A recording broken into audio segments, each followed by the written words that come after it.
Assalamualaikum warahmatullahi wabarakatuh. Hikayat Balangandang. Setelah membacakan mantra Lingsir Wengi, Rini melongokkan kepalanya ke dalam sumur sambil berjinjit. Tiba-tiba dari arah belakangnya, seseorang lelaki tanpa mengenakan sandal berjalan pelan dengan sebilah pisau di tangannya, seperti hendak menikam Rini. Sekiranya tinggal satu depa jaraknya dari Rini, ia bersiap menusuk punggung Rini dengan sekuat tenaga. Namun seorang lelaki bertubuh gendut tiba-tiba datang dari arah yang tidak terduga. Ia menabrak lelaki yang hendak menikam Rini. Rini terkejut saat berbalik dan melihat Arya sedang berkelahi dengan orang gila yang pernah mengganggunya dulu. Dengan ganas, Arya menusuk-nusukkan pisaunya ke tubuh lelaki gendut. Darah mengucur dengan deras dari lubang-lubang bekas tusukan di tubuhnya. Tapi ia masih mampu bertahan melawan Arya. Sebuah batu berhasil diraih lelaki gendut itu, kemudian dihantamkan bertubi-tubi ke kepala Arya sampai berdarah tercecer di mana-mana. Batu itu mengenai kepala bagian belakang Arya, membuatnya lemas lalu tidak sadarkan diri. Sementara lelaki gendut berusaha berdiri sambil memegangi luka tusuk di perutnya. Kedua matanya gugup lalu terkatup perlahan. Sebelum ambruk, ia sempat mengucapkan sesuatu pada Rini. "Pulanglah," katanya dengan parau. Dulu sekali desa Balangandang. Beduk ditabuh bertalu-talu, beradu dengan suara gong gamelan, gambang, dan nyanyian sinden yang melantunkan tembang Lingsir Wengi. Warga desa berkumpul untuk menyaksikan pertunjukan di halaman rumah Ki Bamantara, seorang saudagar paling kaya. Obor ditancapkan melingkar, semua penonton sesekali bersorak, ikut menimpali alunan musik, membuat pertunjukan semakin ramai. Asap dari obor menguar di tengah-tengah pertunjukan, membuat 5 sinden yang sedang menari berkeringat. Semakin malam rasanya semakin panas saja. Sinden-sinden itu berpakaian hijau dan berselendang kuning. Rambut mereka dikonde dengan rapi dan elok dipandang. Wajahnya didandani sangat mendok.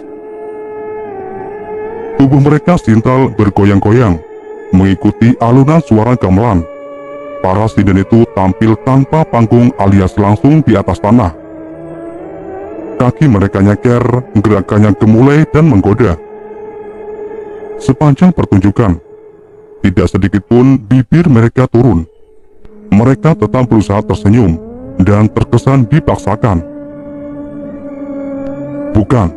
Bukan hanya sinden itu yang gerak-geriknya terkesan dipaksakan, tapi para penabuh gamelan, penonton yang hadir, anak-anak kecil yang dipaksa bangun di tengah malam, orang-orang lanjut usia, dan bahkan sudah tidak bisa mendengar apapun, alias tuli. Anjing-anjing liar yang diseret paksa ke tempat pertunjukan. Mereka semua memaksakan dirinya untuk terlihat menikmati pertunjukan tari sinden, sebab takut kepada Ki Bamantara. Ya, Ki Bamantara. Seperti biasa selama pertunjukan berlangsung, ia hanya duduk di teras rumahnya sambil menghisap pelintingan tembakau. Kedua kakinya disilangkan, terlihat sangat tenang. Tatapannya sendu tapi mengerikan. Ia mengenakan baju adat Jawa, berwarna hitam dengan hiasan rantai emas di saku kanannya. Celana hitam yang ia gunakan itu cingkrang semata kaki. Sandalnya terbuat dari karet bekas ban mobil warna hitam. Selama pertunjukan berlangsung, tidak ada seorang warga pun yang berani menoleh pada Ki Bamantara. Selain dihormati, ia juga ditakuti lantaran bukan rahasia umum lagi kalau dia adalah seorang dukun santet yang punya ratusan pasukan jin di rumahnya. Ketakutan warga Balangandang bukan tanpa bukti. Suatu hari pernah ada seorang lelaki yang tidak sengaja melintasi rumah Ki Bamantara tanpa membungkuk yang biasa dilakukan semua warga saat melintasi rumah Ki Bamantara. sebagai wujud rasa hormat. Malamnya tubuh lelaki itu melepuh, bahkan lebih parah lagi. Punggungnya mendidih seperti timah yang dipanaskan. Ia menjerit minta ampun pada Ki Bamantara. Namun si dukun santet itu sudah terlanjur murka, dan tidak ada satupun yang bisa menyelamatkan nyawa lelaki itu. Bahkan bukan hanya itu saja buktinya. 20 orang pernah mati secara bersamaan saat hendak memprovokasi warga untuk melawan Ki Bamantara. Orang-orang itu mati dengan cara mengenaskan. Mereka memuntahkan silet, paku dan beling, dan kalajengking. Halaman rumah Ki Bamantara yang jadi saksi kematian mereka. Bukan hanya itu saja buktinya. 15 orang mati secara tiba-tiba karena hendak melarikan diri dari desa Balangandang. Kata salah seorang warga yang melihat mereka, orang-orang yang kabur itu diadang seekor macan yang tubuhnya 5 kali lebih besar dari kerbau dewasa. Macan itu dengan ganas mencabik-cabik tubuh mereka. Paginya, potongan tubuh mereka tercecer di sepanjang jalan Balangandang. Atas semua bukti-bukti itu, maka tidak ada satupun yang berani melawan atau bahkan meludah di depan rumah Ki Bamantara. Mereka tahu akibatnya akan fatal. Jadi, di tengah malam buta pun kalau Ki Bamantara membunyikan kentungan yang menggelantung di depan rumahnya, maka semua warga desa harus berkumpul. Anak-anak kecil ditarik paksa oleh kedua orang tuanya untuk menonton. Wanita-wanita cantik mendadak dandan, medok padahal baru bangun tidur. Para lansia yang seharusnya tidur dengan tenang sambil menunggu ajal, malah harus memaksakan tubuhnya yang bungkuk untuk berjalan ke halaman rumah Ki Bamantara. Mereka semua dipaksa bahagia, tapi tidak sedikit pun mereka bahagia. Ngartasi keluar dari rumah Ki Bamantara. Ia menyuguhkan rebusan singkong ke hadapan Ki Bamantara, lalu duduk bersebelahan dengannya. Wanita itu adalah istrinya Ki Bamantara. Ia ikut menyaksikan pertunjukan tari sinden, sambil sesekali bertepuk tangan melihat penampilan sinden yang menari dengan sangat apik. "Dimakan singkongnya Ki," kata Ngartasi. Ki Bamantara mencomot singkong itu lalu mengunyahnya, sambil terus menyaksikan pertunjukan. Minggu ini saja sudah 2 kali Ki Bamantara memaksa warga untuk mengadakan pertunjukan. Ia tidak peduli apakah warga suka atau tidak. Mereka harus tetap mematuhi perintah Ki Bamantara. Tidak ada ampun lagi bagi warga yang membantah perintahnya. Balangandang benar-benar dikuasainya. Bisa dibilang ia bagai raja di desa itu. Di tengah pertunjukan, seorang sinden bernama Sartika tiba-tiba saja ambruk. Sontak saja orang-orang yang ada di sana panik bukan main. Mereka mencoba menyadarkan Sartika, yang mungkin saja kelelahan karena tidak berhenti menari. Ki Bamantara bangkit dari duduknya. Ia melangkah mendekati kerumunan warga yang sekitar terbelah saat Ki Bamantara melintas. Mereka tertunduk ketakutan. Ki Bamantara mengancam telunjuknya ke langit. Bibirnya komat kamit membaca mantra. Lalu ia jentikan jari telunjuknya ke kening Sartika. Saat itu juga mata Sartika melotot. Ia tiba-tiba duduk dengan kaki terjulur. Bibirnya mengembang tersenyum lebar. Kemudian ia tertawa terbahak-bahak. Wajahnya yang medok oleh bedak Sartika berubah menjadi seperti memar-memar. Kodenya masih terbentuk rapi. Dengan mata melotot, ia mengucapkan sebuah kalimat dengan lantang yang membuat Ki Bamantara terkejut bukan main. "Bamantara, setelah ini kau akan binasa," kata Sartika dengan tegas dan terkesan berteriak. Jari telunjuk Ki Bamantara kembali diacungkan ke langit. Kali ini ia membaca mantra dengan durasi yang lebih lama dari yang sebelumnya. Kedua matanya mengercap-gercap. Jari yang ia acungkan bergetar hebat seketika. Ia terpental sejauh 2 meter. "Siapa kau?" "Aku utusan Nyi Roro Kidul." "Bamantara, kau binasa. Kau benar-benar binasa." Sartika menunjuk ke arah wajah Ki Bamantara, dan dari balik pepohonan yang gelap gulita, terdengar suara derap langkah kuda yang mendekat. Sebuah delman tanpa kusir dan penumpang mendekat ke kerumunan warga. Delman itu berhenti di hadapan rumah Ki Bamantara. Semua warga termasuk Nartasi dibuat ketakutan melihat delman itu. Tanpa ada yang berani menduga, Kartika seketika saja bangkit dari duduknya. Senyumnya masih tersungging sambil melotot. Ia berjalan gontai mendekati delman itu. Ia naik ke atas delman dan duduk dengan manis di sana. Wajahnya memandangi Ki Bamantara. Ia masih tersungkur di atas tanah. Delman itu bergerak pergi, masuk ke sela-sela pepohonan yang gelap, dan menghilang begitu saja. Makam keramat. Nartasi ialah seorang perempuan cantik yang dinikahi Ki Bamantara. Umur mereka selisih 15 tahun. Tapi hal itu tidak menjadi penghalang bagi Nartasi untuk mencintai Bamantara. Pernikahan mereka sudah berjalan 3 tahun, namun belum juga dikaruniai anak. Nartasi sangat menikmati kehadiran seorang anak di keluarganya. Semua cara sudah ia lakukan agar ia bisa hamil. Dari mulai sesajen sampai memakan rempah-rempah yang dipercaya sebagai obat penyubur kandungan. Tapi semuanya sia-sia, tidak ada yang berhasil. Tentang Ki Bamantara, ia sudah menikah berkali-kali dengan beberapa perempuan, dan semuanya berujung perceraian karena tidak satupun yang bisa memberikannya keturunan.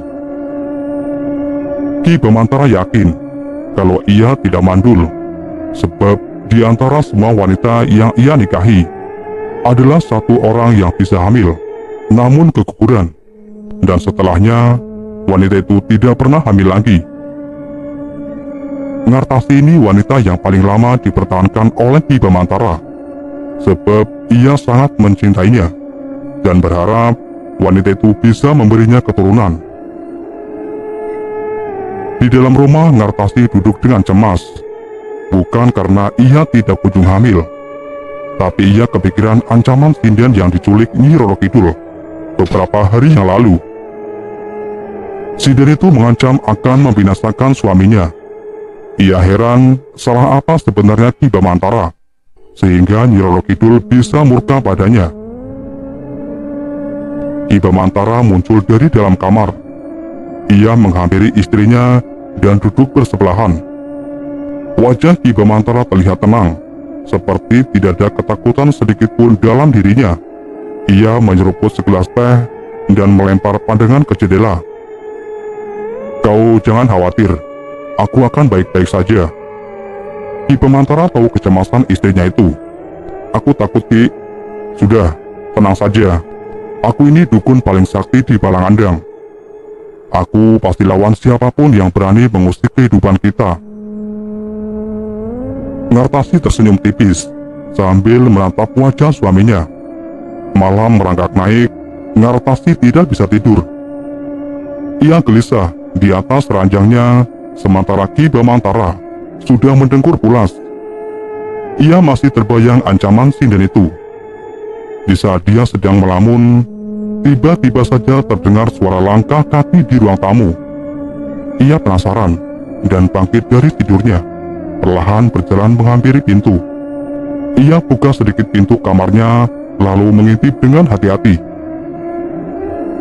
Di sana, tepatnya di kursi rotan, terlihat seorang wanita berpakaian kebaya warna hijau dengan rambut dikonde sedang duduk sambil tersenyum ke arahnya. Nartasi pun terkejut dan buru-buru menghampiri suaminya. "Ki, bangun Ki, ada wanita di ruang tamu kita," Dengan mata terpicing, Ki Bamantara keluar dari kamarnya. Benar saja, wanita berkebaya hijau itu belum pergi. Ia masih duduk sambil tersenyum ke arah Ki Bamantara. Ki Bamantara pun segera duduk berhadapan dengan wanita berkebaya hijau itu. Walaupun asing bagi Ki Bamantara, dia bukan sinden yang dibawa kabur Nyi Roro Kidul. Setelah berbicara sebentar, Ki Bamantara kembali ke kamar. Ia tidak mengusir wanita itu. "Aku harus ke makam keramat," katanya pada Ngartasi. Sebenarnya tidak semua orang di desa Balangandang patuh pada Ki Bamantara. Ada seorang lelaki berumur 36 tahun yang menyimpan dendam sangat mendalam pada Ki Bamantara. Ia adalah Teja. Ya, lelaki itu sangat dendam pada Ki Bamantara lantaran istrinya mati kena teluh. Masalahnya sepele, hanya karena tidak hadir dalam pertunjukan tari sinden. Besoknya istri Teja muntah beli dan mati dalam keadaan mata melotot. Semenjak kematian istrinya, Teja merubuhkan rumah panggungnya dan membuat gubuk kecil di ujung desa Balangandang dekat dengan hutan. Di gubuknya itulah diam-diam ia mempelajari ilmu hitam untuk membalas dendam. Tapi rupanya, ilmu-ilmu yang ia pelajari rupanya tidak mempan pada Ki Bamantara. Lelaki itu terlalu sakti. Walau memendam dendam, Teja tetap menghadiri pertunjukan tari sinden setiap minggunya. Ia harus bertahan hidup agar bisa membunuh Ki Bamantara. Tengah malam, Teja belum tidur. Ia duduk di tepi ranjang bambu. Tidak ada kasur di atas ranjang itu. Hanya ada tikar yang terbuat dari daun pandan. Gubuknya hanya satu ruangan berlantaikan tanah dengan atap ijuk dan dinding bilik. Lampu canting digantungkan pada dinding, mengeluarkan asap halus yang menghasilkan aroma minyak tanah. Teja mengusap rambutnya yang hitam berselang putih karena sudah tumbuh uban. Setiap malam, ia mengoleskan minyak jelantah ke rambutnya. Hal itu dapat dipercaya dapat menghayatkan kulit kepala dan rambut. Sedangkan di luar, hujan sudah cukup begitu deras. Lolong anjing dari kejauhan terdengar sayup. Mungkin mereka kedinginan. Di saat itu pula Teja mendengar langkah seorang melintasi rumahnya. Buru-buru ia mengintip dari celah dinding bilik. Ternyata orang yang melintas itu adalah Ki Bamantara. Kedua mata Teja mengintai dengan seksama. Ia melihat Ki Bamantara membawa Petromax masuk ke hutan. Sontak, Teja meraih topi berbentuk bundar yang terbuat dari anyaman daun kelapa. Ia membuntuti Ki Bamantara dengan hati-hati. Sesekali ia bersembunyi di balik pepohonan. Ia juga mencoba untuk tidak terlalu jauh dari Ki Bamantara agar tidak kehilangan cahaya Petromax.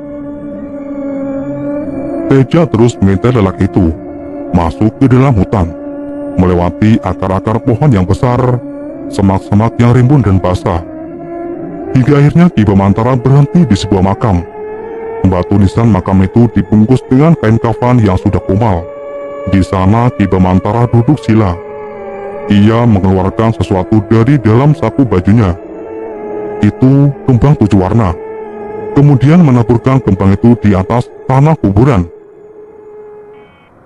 Teja terheran-heran. Kenapa di tengah hutan seperti ini ada kuburan? Ia bersembunyi di balik batu besar sambil mengintip aktivitas Ki Bamantara. Anehnya saat mata Teja mengedip, tiba-tiba saja Ki Bamantara menghilang.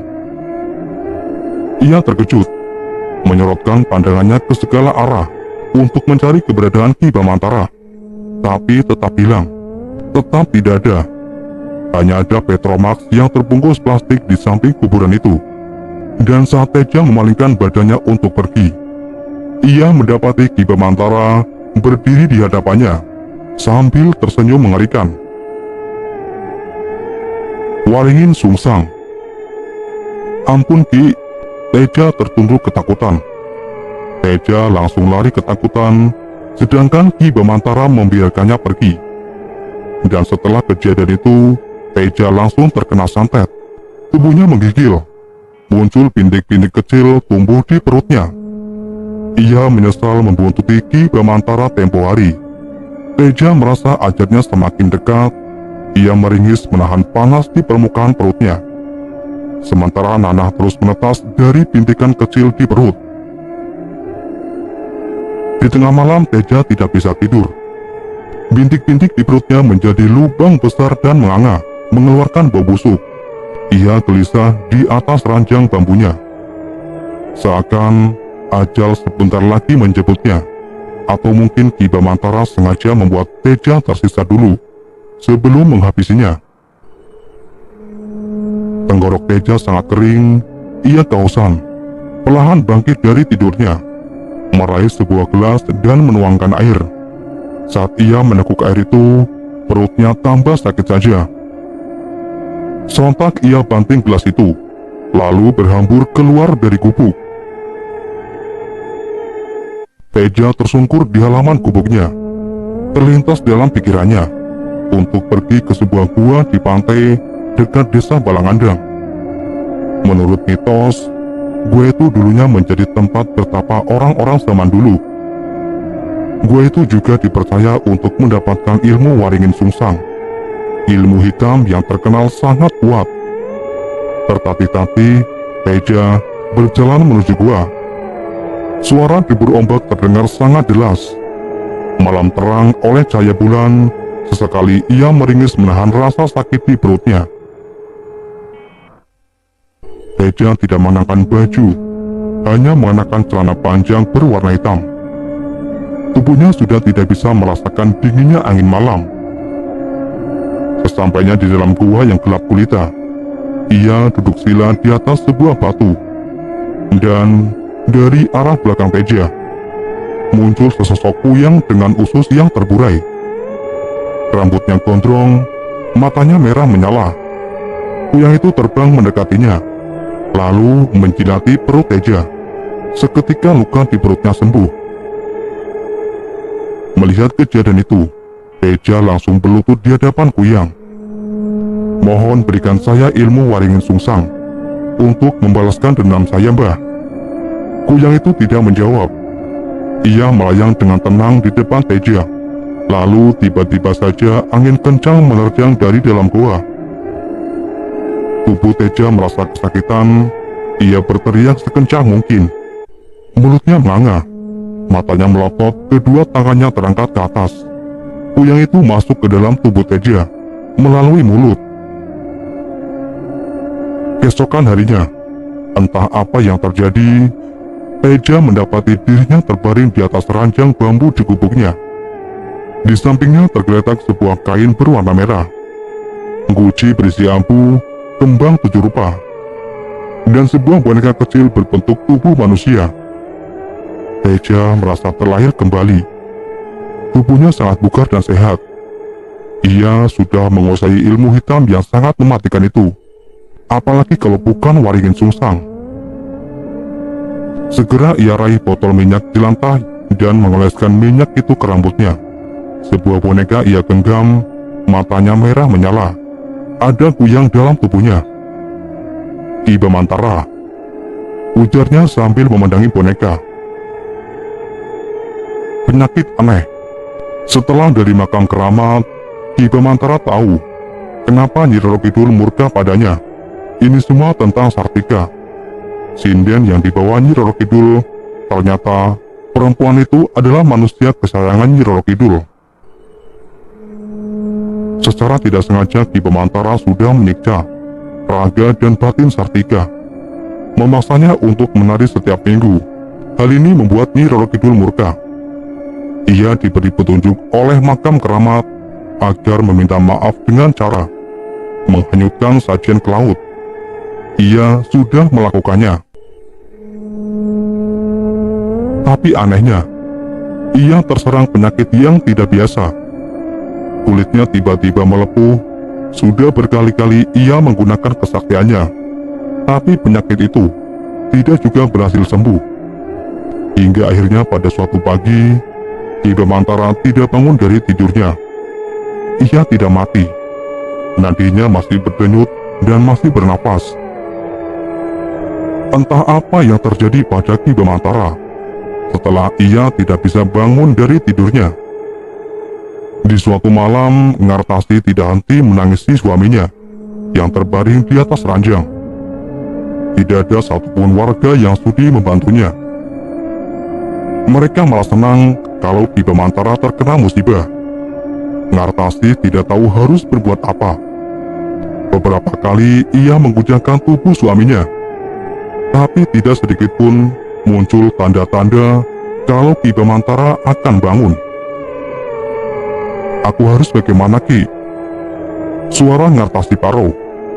Matanya sembab karena menangis berhari-hari. Lampu canting digantungkan pada dinding. Suara detik jam dinding terdengar begitu jelas. Juga suara jangkrik ramai beradu dengan suara di semak-semak. Di saat itu pula, ia mendengar seseorang sedang mengunyah sesuatu di dalam rahangnya. Ngartasi terkejut bukan kepalang. Buru-buru ia mengusap air matanya, lalu melangkah perlahan mendekati pintu. Dari balik pintu itu, dengan hati-hati ia mengintip. Betapa terkejutnya saat melihat seorang lelaki sedang berdiri membelakanginya, menghadap ke dinding di sudut ruangan. Lelaki itu berbaju hitam dengan lengan pendek, leher dan lengannya pucat seperti orang mati. Bau busuk seketika menguar ke seluruh ruangan. Ngartasi menutup hidungnya karena tidak kuat. Ia memalingkan badan dan melihat Ki Bamantara memandanginya dengan tatapan kosong. "Ki, Ngartasi, lari!" suruh Ki Bamantara ke istrinya. Matanya masih menatap dengan tatapan kosong. Segera Ngartasi berlambur keluar rumah. Ia berteriak meminta tolong kepada warga. Tapi tak ada satupun warga yang menghampirinya. Beberapa warga sempat melongokkan kepala keluar jendela. Melihat Ngartasi di halaman rumahnya, buru-buru warga itu menutup rapat jendelanya karena ketakutan. Ngartasi mengetuk pintu rumah warga. "Aku mohon tolong aku. Suamiku dalam bahaya," pinta Ngartasi sambil menangis. Tapi penghuni rumah itu diam saja. Mereka tidak mau ikut campur dalam masalah Ki Bamantara. Terlebih mereka benci pada lelaki itu. Ngartasi terus memohon dari satu pintu ke pintu lainnya, berharap ada orang yang berbelas kasih padanya. Tapi tidak satupun yang sudi membukakan pintu. Semua diam, semua benci. Kehamilan Ngartasi. Ki Bamantara masih terbaring di atas ranjangnya. Setelah kejadian beberapa hari yang lalu, penyakit Ki Bamantara semakin parah. Kedua kakinya berubah kebiruan seperti hendak membusuk. Kedua lengannya tumbuh benjolan-benjolan sebesar biji kelereng. Sementara bagian perut dan dada ada bekas luka sayat. Entah dari mana asal luka itu. Sudah 3 hari Ki Bamantara tidak bangun dari tidurnya. Dan Ngartasi dengan setia merawat suaminya itu. Ia yakin suaminya pasti akan bangun lagi, entah kapan. Sore itu Ngartasi sedang memasak nasi di dapur. Ia menyodorkan kayu bakar ke dalam tungku agar api terus bisa menyala. Rumah Ngartasi adalah satu-satunya rumah gedung di desa Balangandang. Tapi bagian dapurnya tetap dibiarkan tradisional. Dapurnya itu berlantaikan tanah. Di sudut dekat jendela ada tumpukan kayu bakar. Peralatan masak digantungkan pada dinding. Asap mengepul memenuhi ruangan setiap kali Ngartasi menyalakan tungku. Terbatuk-batuk Ngartasi memasak nasi karena asap memenuhi ruangan. Dan saat itu pula, dari balik jendela dapurnya, ia melihat seorang perempuan tua yang tidak asing baginya. Itu adalah Mbak Romi. Dia bukan penduduk asli Balangandang. Wanita tua itu berkelana kemanapun ia suka, dan paling sering datang ke rumah Ngartasi, tepatnya lewat dapur. Ngartasi senang dengan kehadiran Mbah Romi, walau tidak pernah tentu. Kadang sebulan sekali, kadang 6 bulan, bahkan setahun sekali. Dan setiap kali ada Mbah Romi, Ngartasi senang bukan main, lantaran hanya Mbah Romi yang ia percaya untuk mencurahkan keluh kesah. Tidak ada yang tahu pasti berapa umur Mbah Romi. Yang jelas, rambutnya sudah putih semua, wajahnya keriput. Di kedua lengannya timbul urat-urat berwarna hijau. Sebagai penanda ia sudah sangat rentah. Penduduk Balangandang suka risih kalau melihat Mbah Romi lewat di halaman rumah. Penampilannya sangat mudah dikenali. Ia suka menggunakan kain batik coklat yang warnanya sangat pudar. Kain itu ia sarungkan di pinggangnya. Berbaju kebaya yang sudah sangat usang, kadang Ngartasi berbaik hati memberinya baju. Tapi anehnya dia tidak mau memakainya, walau baju itu diterimanya dengan senang hati. Mbah Romi berdiri sambil tersenyum dari balik jendela dapur Ngartasi. Sontak Ngartasi tersenyum melihat kedatangan wanita tua itu. Kemudian ia membukakan pintu dapur dan mempersilahkan Mbah Romi masuk. "Dari mana saja, Mbah? Lama sekali tidak kelihatan. Aku sudah lama sekali ingin bertemu sama kamu, Ngartasi, tapi baru bisa hari ini." Ngartasi mengangkat panci yang berisi nasi. Ia menuangkan kedua centong nasi ke atas daun, lalu mengambil potongan ikan tongkol dari lemari dan menghidangkannya. Ngartasi tahu pasti Mbah Romi belum makan. Wanita tua itu duduk di kursi bambu. Meja kecil yang terbuat dari kayu diseret oleh Ngartasi ke hadapan Mbah Romi. "Makan yang banyak ya, Mbah. Aku lagi sedih, sebab suamiku sudah beberapa hari tidak bisa bangun dari tidurnya." "Jangan khawatir, dia baik-baik saja," timpal Mbah Romi sambil mengunyah nasi. "Ada hal yang mau aku sampaikan padamu, Ngartasi." "Apa, Mbah?" Mbah Romi menelan nasi yang ia kunyah. "Kau akan segera hamil." Balas dendam Teja. Ngartasi sangat terkejut mendengar pernyataan Mbah Romi.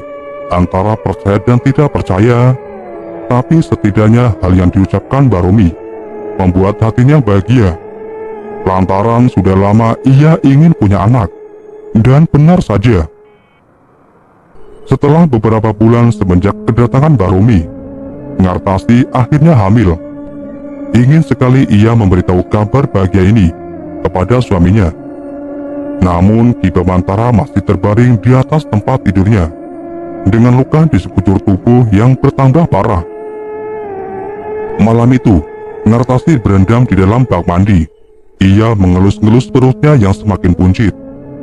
Rasanya tidak sabar, ingin segera anaknya lahir.